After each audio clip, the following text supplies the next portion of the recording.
November 17, 2017, 8:23 p.m. EST. The Frankensteinian notion of head or, more accurately, body transplants moved closer to reality Friday with the announcement that the first head swap has been carried out on human corpses. The next step, said Italian surgeon Sergio Canavero, is a head transplant between two brain-dead organ donors. Canavero announced at a press conference in Vienna on Friday that a surgical team led by his collaborator in China, Xiaoping Ren, had successfully transferred a head from one human cadaver to another. The maverick surgeon said details of the surgery, led by a team from Harbin Medical University in China, would be released within days by a surgical journal.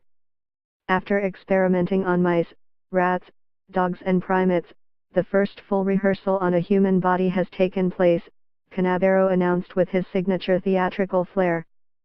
The first human transplant on human cadavers has been done, he said.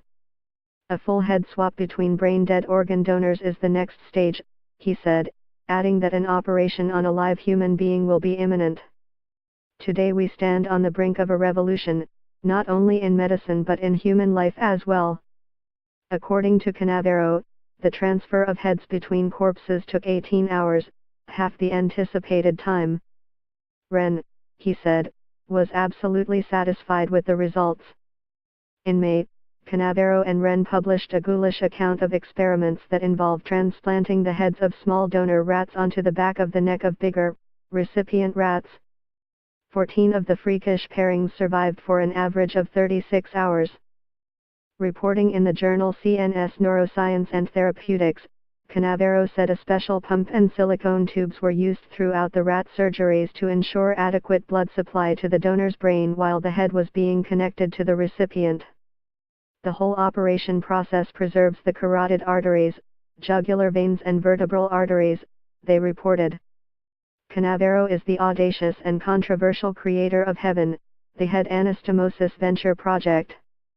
The plan would see two teams of surgeons swiftly cut off the heads of two people, one, a person whose body is crippled by, for example, a neurological disease or car crash, the other from a brain-dead organ donor.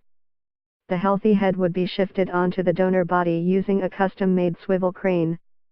Next, surgeons would reconnect and stitch up the trachea, esophagus, the carotid arteries and jugular veins, link up the spinal cords and wait for the recipient to reawaken, and most importantly move and talk.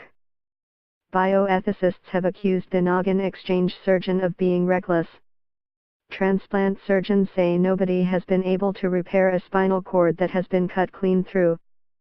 But Canavero insists he has developed a way to coax axons and neurons to grow across the gap between the two severed spinal cords using a special glue-like substance developed by ABC. Researcher. I understand humans love the gory side of the surgery, but this is a medical procedure for a medical condition for people who are suffering awfully, Canavero said. So, it's not a joke.